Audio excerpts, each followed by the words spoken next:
আমরা এখান থেকে যেহেতু পুরো ট্রিপটা করছি শাটেল করে বা শেয়ারিংয়ে, তো নেপালি সামোসা চাট 60 টাকা দাম।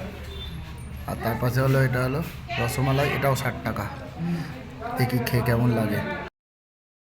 দেখো এখন আমরা এই নিচে যে শহরটা, এটাই মনে হচ্ছে সুখিয়া পুকুরি। আমি শিওর নই, কিন্তু যেহেতু সুখিয়া পুকুরির কাছাকাছি আছি আর এইখানে সামনে এগুলো। আজকে হলো দার্জিলিং ভ্রমণের প্রথম দিন। কালকে এসেছি দার্জিলিং, তো হোটেল নিয়েছি। হোটেল একদম আপনার নিচেই নিয়েছি, যেটা হলো কি বলে ম্যাল রোডের কাছে। হোটেলের দাম মারাত্মক পরিমাণে। একটা ছোট হোটেলের দামও 4 থেকে 4,500 টাকা, যেটা অন্যান্য সময় হয়তো 2 থেকে 2,500 টাকার মধ্যে হয়ে যেত।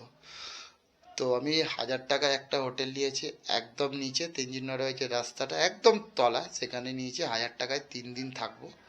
মোটামুটি হোটেলটা পরিষ্কার, ছিমছাম, সিঙ্গেল বেড, একটা ওয়ার্ডরোব রয়েছে, আর বাথরুম টাথরুমও পরিষ্কার। বাথরুম দেখাচ্ছি না খুব একটা, আমি এটা দেখিয়ে দিচ্ছি। আমাদের হোটেলের যে এটা রয়েছে মুহূর্তে আমি ইয়েতে দিয়ে দেবো, ডেসক্রিপশানে নাম্বারটা দিয়ে দেবো, চিন্তারি। তো এটাতে মোটামুটি সিজন বলে 1,000 টাকা পড়ছে। অফ সিজনে এলে এটা কিন্তু 700-800-র মধ্যে তোমরা পেয়ে যাবে, অসুবিধা হবে না। তো এখন সকাল 8টা বাজে, প্রায় বাজতে চললো। এখন একটু যাচ্ছি ম্যালের দিকে, ম্যালে ঘুরে। আজকে কিন্তু আমি লোকাল সাইট সিন করবো, কিন্তু কোনো বুকিং ছাড়া, উইদাউট বুকিং। যেমনি আমরা আমাদের বাড়িতে আশেপাশে লোকাল ট্রান্সপোর্ট ইউজ করে ঘুরি, ঠিক তেমনিভাবে আজকে কিন্তু আমি লোকাল ট্রান্সপোর্টের মাধ্যমেই এখানকার সাইট সিন করবো। তো চলো কীভাবে সেটা করি সেটা তোমাদের দেখাবো। তো চলো আগে ম্যালে যাই, ম্যালে গিয়ে একটু চা টা খাই, একটু দেখি কোথাও ব্রেকফাস্ট করবো। কেভেন্টাসে করার ইচ্ছা রয়েছে, তো এবার জানি না কেভেন্টাস ফাঁকা কি না। যদি ফাঁকা থাকে তো করবো অবভিয়াসলি, আর তা নাহলে আশেপাশে তো প্রচুর হোটেল, দার্জিলিংয়ে তো খাবার হোটেলের অভাব নেই। তো চলো এখন যাই, বেরোচ্ছি, বেরিয়ে বাইরে গিয়ে কথা হচ্ছে। তো দেখতে থাকো ভিডিওটা। কাল বসেছিল দার্জিলিংয়ের বিখ্যাত মার্কেট, আজকে পুরো ফাঁকা।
বলো চলো, না না করো করো করো করো করো করো। আমি মেলে এসছি এসে একটু চাপা খেয়ে আবার 8 ঘন্টা পর যাবো। করে নাও করে নাও,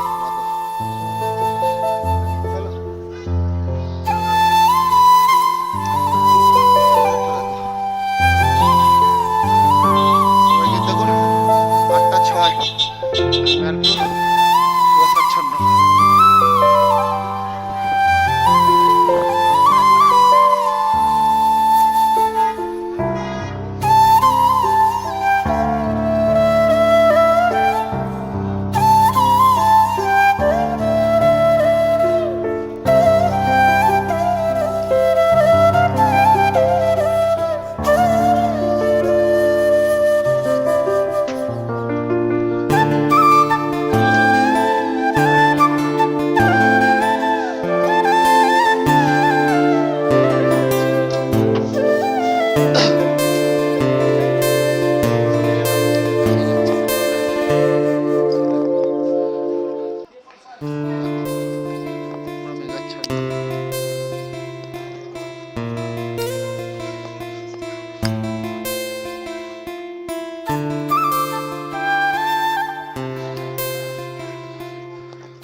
পর্যন্ত এইটুকুনি দূর থেকে দেখতে পাচ্ছি।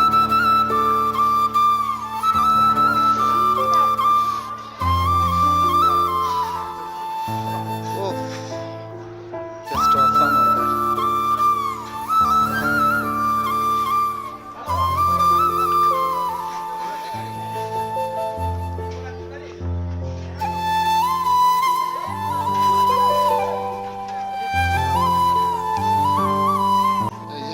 কাপ চা 20 টাকা, এখান থেকে নিলাম। বন্ধুরা এই হলো আমাদের হোটেল, এই হোটেলে উঠেছি।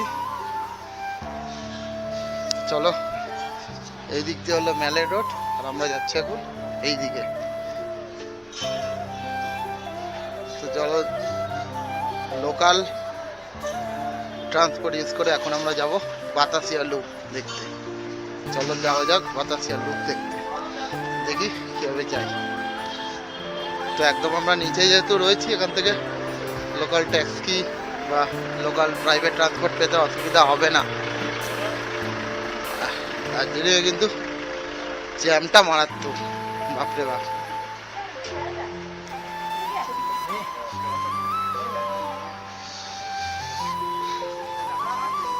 দেখি কি পাওয়া যায়।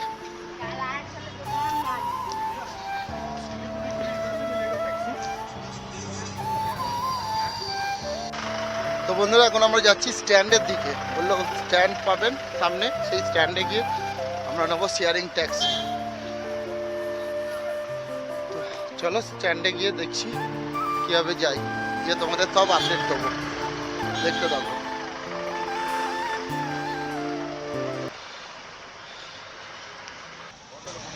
ঘুম আর দার্জিলিং চকবাজার স্টেশন, এখান থেকে আমরা দেখছি বাতাসিয়া লুপ যাবার প্রাইভেট গাড়ি পাওয়া যায়, এখান থেকেই পাওয়া যাবে বলছে। তো দেখি।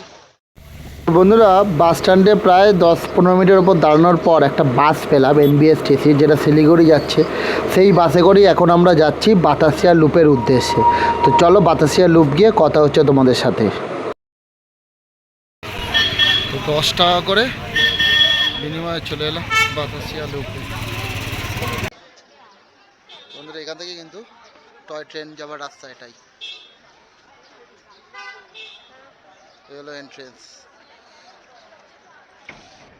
50 টাকা করে পার হেড লাগলো, আমার 50 টাকা লাগলো।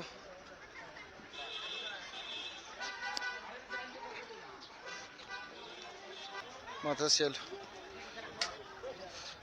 চলো যাই দেখি কি রয়েছে এই বিখ্যাত বাতাসিয়া লুপে।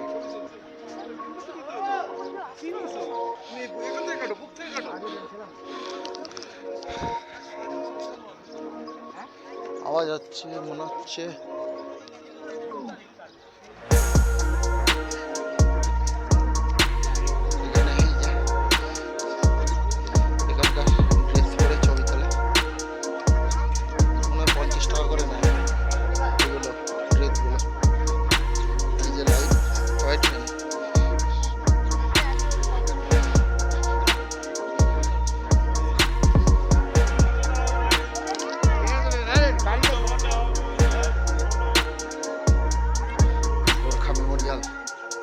স্ট্যাচু।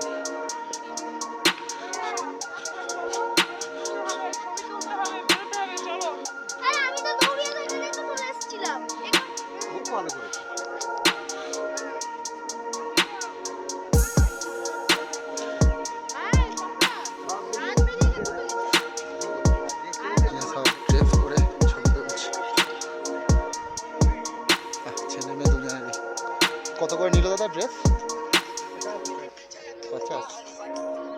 50 টাকা করে ড্রেস নিচ্ছে।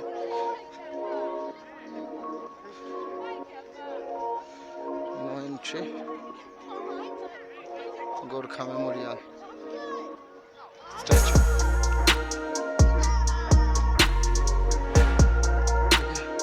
পুরো দার্জিলিং পাওয়া যায়, চলো সেটাই দেখাই।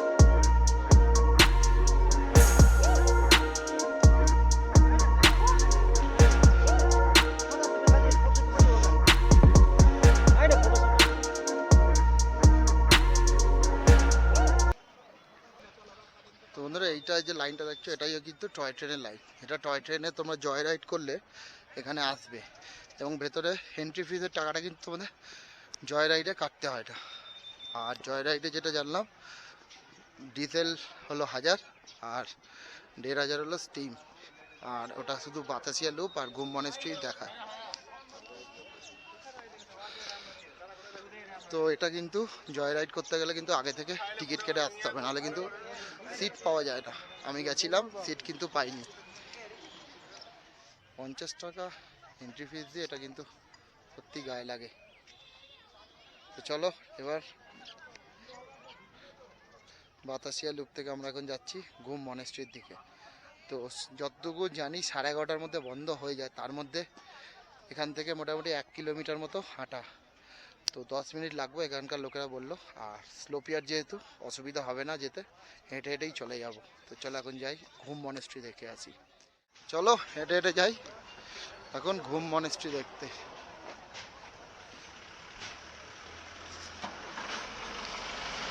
বললো তো 1 কিলোমিটার, পাহাড়ি রাস্তা কতক্ষণ লাগবে মিনিমাম ধরে রাখলাম 15 মিনিট তো লাগবেই। আর এটা হলো যে ভিড়টা দেখছি, এটা কিন্তু দার্জিলিং যাবার ভিড়, পুরো পুরো দার্জিলিং যাওয়ার ভিড়। কালকে আমরা দার্জিলিং আসতে 5 থেকে 7 ঘন্টা লেগে গেছে বুঝে কিন্তু। তো বন্ধুরা মোটামুটি 15 মিনিট মতো হেঁটে আমরা এসে গেলাম এখন ঘুম মনেস্ট্রি। চলো এখন ভেতরে যাই, দেখি। প্রচুর মানুষ কিন্তু এসছে ঘুম মনেস্ট্রি দেখতে।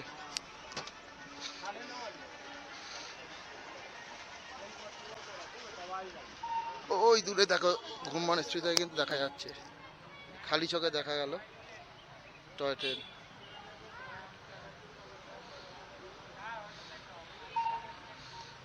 দেখো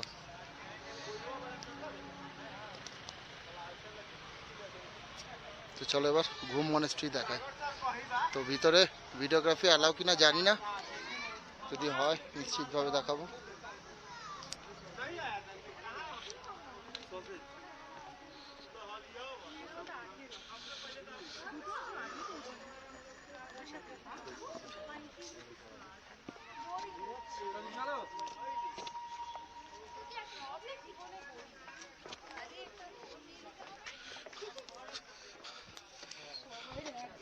এন্ট্রেন্স, এই হলো এন্ট্রেন্স।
যারা কিনতে চান এখান থেকে কিন্তু কেনাকাটাও করতে পারে।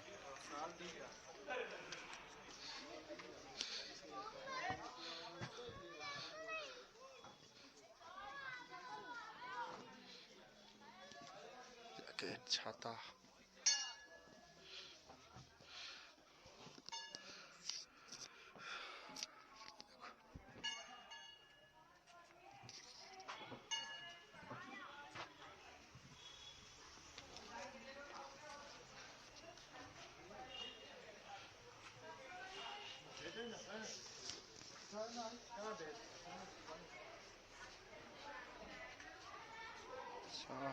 খাবারের দোকান,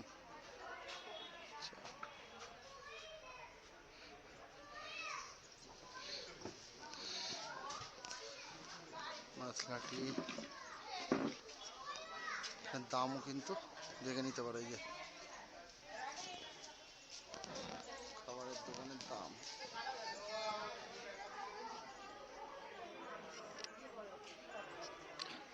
চলো এবার পরের গন্তব্যের দিকে এগোনো যাক। তো বন্ধুরা, ঘুম স্টেশন থেকে এখন আমরা এদিকে যাচ্ছি ঘুম মনেস্ট্রি থেকে, সরি ঘুম মনেস্ট্রি এটা দেখে এখন যাচ্ছি ঘুম স্টেশনের দিকে। চলো যাওয়া যাক ঘুম স্টেশন। রাস্তা দেখো কি ভিড়, প্রচুর লোক এসছে দুদিকেই কিন্তু সমান ভিড়। দেখি ম্যাম,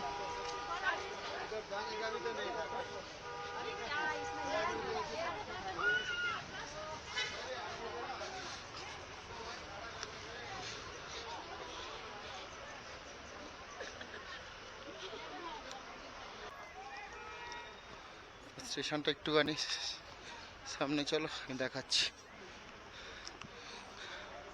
কিন্তু প্রচুর খাবারের দোকানও রয়েছে, ফুটি অসুবিধা হবে না, খাবার টাবার পেয়ে যাবে, মোমো থেকে শুরু করে চা সব কিছু। টয় ট্রেন প্রথমবার পেলাম, বাতাসি লুকও পাইনি কিন্তু এখানে পেয়ে গেলাম।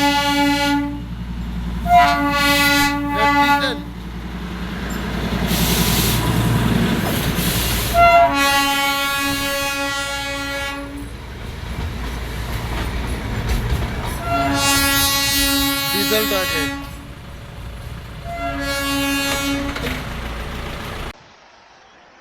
তো বন্ধুরা, ঘুম মনেস্ট্রি থেকে এখন আমরা এসে পৌঁছে গেছি ভারতবর্ষের উচ্চতম এবং বিশ্বের সপ্তম উচ্চতম রেলওয়ে স্টেশন ঘুম রেলওয়ে স্টেশন, যেটি হিমালয়ান রেলওয়ে আন্ডারে, এবং এটি কিন্তু ইউনেস্কো দ্বারা সম্মানিত হেরিটেজ খ্যাত তকমা পেয়েছে। 1891 সালে তৈরি এই রেল স্টেশন, যা ভারতবর্ষের সর্বোচ্চ রেলওয়ে স্টেশন। ঘুম 7407 ফুট উঁচুতে, সমুদ্রপৃষ্ঠ থেকে 7407 ফুট উঁচুতে, ভারতবর্ষের উচ্চতম আর বিশ্বের সপ্তম উচ্চতম। দার্জিলিং হিমালয়ান রেলওয়ে এর আন্ডারে পড়ে, এটা কিন্তু ইন্ডিয়ান রেলওয়ের আন্ডারে নয়। এই যে highest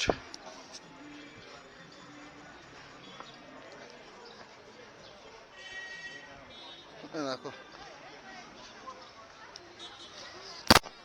highest railway station of India ঘুম 7407 ফুট উঁচুতে।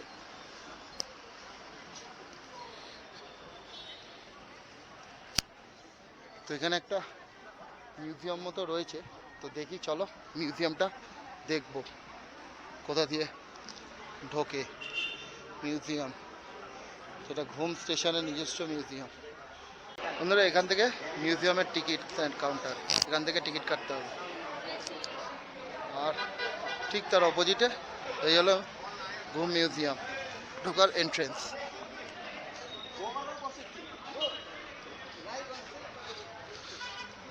এই হলো মিউজিয়ামের টাইম টেবিল, দেখো এখানে দেখিয়ে দিই। 50 টাকা করে কিন্তু পার হেড লাগবে।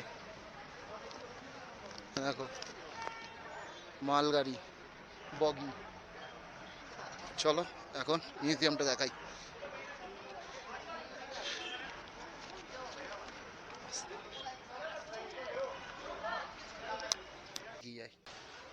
তো ঘুম স্টেশনে অনেকে দেখতে এলেও কিন্তু অবশ্যই এই ঘুম মিউজিয়ামটা দেখো, কিন্তু অনেকেই কিন্তু আসো দেখো না। অবভিয়াসলি 50 টাকা এন্ট্রি ফিস দিয়ে কিন্তু অবশ্যই কিন্তু ঘুম মিউজিয়ামটা দেখো। তো চলো এবার যাওয়া যাক পরবর্তী গন্তব্যের দিকে।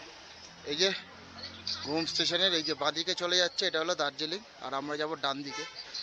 এদিক থেকে এখন আমরা যাব লেপচা জগতের দিকে, একদম ঘুম স্টেশনের শুরুতেই হবে লেপচা।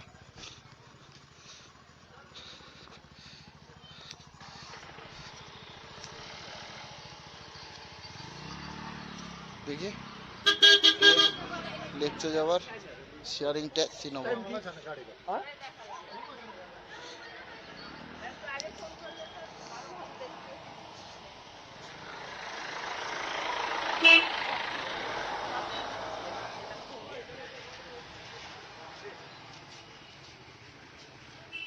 তো বন্ধুরা, ধৈর্যের পরীক্ষা দিয়ে অবশেষে আমরা পৌঁছালাম লেপচা জগৎ পাইন ফরেস্ট।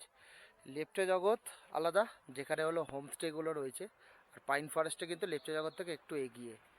তো এখন আমরা লেপচা জগৎ পাইন ফরেস্ট এসেছি, আর ঘুম স্টেশনের ওখান থেকে যে রাস্তাটা মিরিকের দিকে সেটা দিয়েই কিন্তু লেপচা জগৎ আসা যায়।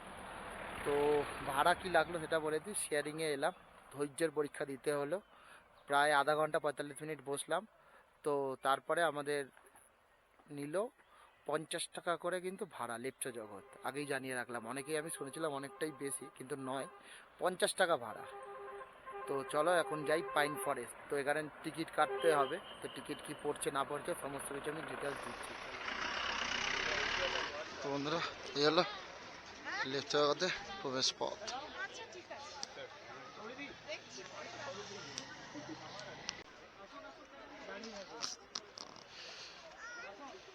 হ্যালো লেপচা জগৎ পাইন ফরেস্ট।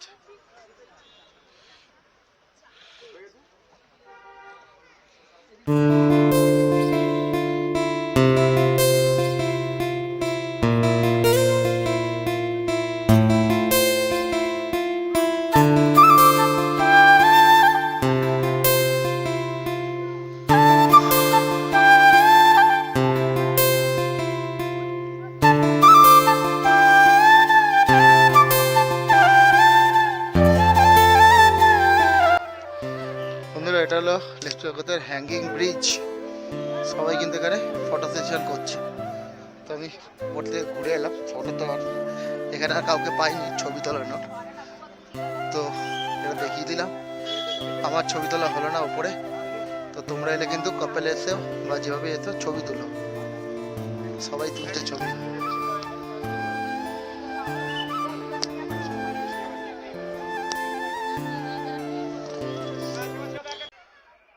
তো বন্ধুরা, এখন আছি লেপচা জগৎ, আর এখানে সবাই ফটো সেশন করছে। আমিও 2-4টে ফটো তুলে নিলাম, আর হ্যাঙ্গিং ব্রিজ রয়েছে। তো বেশি সময় নষ্ট করছি না, আমি এখনও যাওয়ার ইচ্ছা রয়েছে পশুপতি।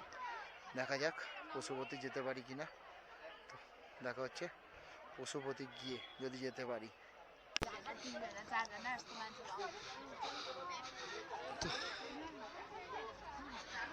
দেখি একটু দেখি।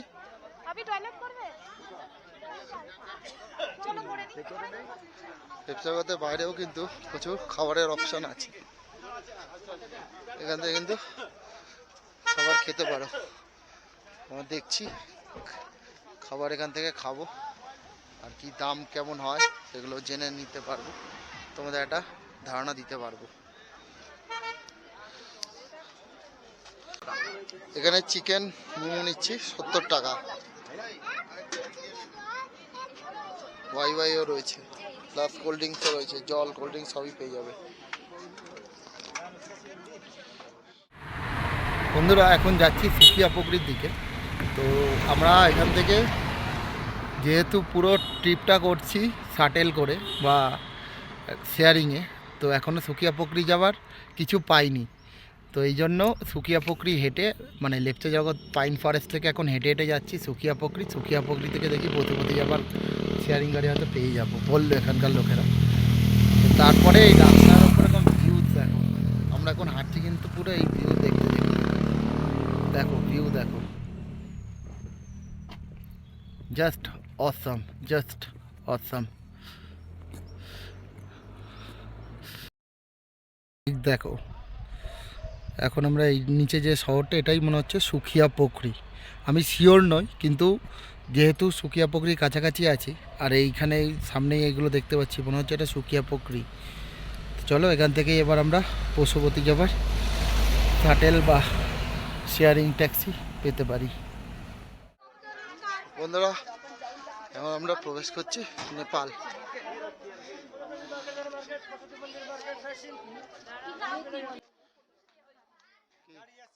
বন্ধুরা আগেই দেখালাম আমরা সুকিয়া পুকুরি, এখান থেকে আর ভিডিওটা করিনি, এতটাই আবছা হয়ে গেছিলো, হঠাৎ করে একটা শাটেল পেয়ে গেছি, সেই শাটেল করে আমরা চলে এসেছি পশুপতি বর্ডারে। আর এই বর্ডার পেরোলেই হলো নেপাল। তো দুটো জিনিস জানিয়ে রাখি, সেটা হলো 100 টাকা করে কিন্তু লাগলো পার হেড, আরও অনেক লোক ছিল, সেই সবার সাথেই একসাথেই এলাম আমরা 100 টাকা দিয়ে পশুপতি। আর পশুপতি থেকে তোমরা নেপালে ঢুকতে গেলে অবশ্যই তোমাদের কিন্তু ভোটার কার্ড নিয়ে আসবে, ভোটার কার্ড ছাড়া কিন্তু এন্ট্রেন্স করতে দেয় না। আর এখানে কিন্তু ওয়েস্ট বেঙ্গলের দিকে তোমাদের এন্ট্রি করাতে হবে, নাম, অ্যাড্রেস এবং বাড়ির লোকের সমস্ত অ্যাড্রেস আমার নিল, দিয়ে যখন আমি আবার পশুপতি থেকে ওয়েস্ট বেঙ্গলে ঢুকবো মানে ইন্ডিয়াতে ঢুকে যাব, তখন কিন্তু আমাকে আবার জানিয়ে যেতে হবে যে আমি নেপালে থাকিনি, আবার নেপাল থেকে ব্যাক করেছি। আর এখানে টুকটাক দোকান রয়েছে। আর এই যে সামনে যে গাড়িগুলো দেখছো ছোট ছোট মারুতিগুলো, এই গাড়িতে 300 টাকার বিনিময়ে তোমরা ঘুরে আসতে পারো পশুপতি মার্কেট এবং পশুপতি মন্দির। কিন্তু অরিজিনাল যে পশুপতি মন্দির সেটা কিন্তু রয়েছে কাঠমান্ডুতে, যেটা এখান থেকে প্রায় 600 কিলোমিটারের কাছে দূরত্ব। তো আমরা অরিজিনাল পশুপতি মন্দির আমি যেহেতু গেছি এর আগে, তাই জন্য এই মন্দিরে আমি আর গেলাম না, কারণ আমার আগে ঘোড়া আছে। তো তোমরা যদি যেতে চাও 300 টাকার বিনিময়ে কিন্তু যেতেই পারো। ওখানে মার্কেটও রয়েছে, মার্কেটে তোমরা কেনাকাটা করার থাকলে করতে পারো। আর এখানে যে দোকানগুলো দেখলাম আশেপাশে প্রচুর দাম। তো চলো একটু যদি কোনো খাবারের দোকান আছে থাকে, খাবার অবশ্যই খাবো, নেপালে অন্তত বলতে পারবো যে নেপাল থেকে খেয়েছি। তো খাবার থাকলে খেয়ে দেখাচ্ছি তোমাদের। নেপালি সামোসা চাট 60 টাকা দাম। আর তার পাশে হলো এটা হলো রসমালাই, এটাও 60 টাকা। দেখি খেয়ে কেমন লাগে। রসমালাই, এটা নেপালের রসমালাই, দেখো দেখি খেয়ে কেমন। ওখানকার মতোই টেস্ট আলাদা না, একই রকমের টেস্ট রসমালাই। 2000 years later. তো বন্ধুরা আজকে ঘুরে এবং মেল থেকে ডিনার করে, রাত্রিরে ডিনার মানে থুপ্পা খেয়ে আজকের মতো এই পার্টটা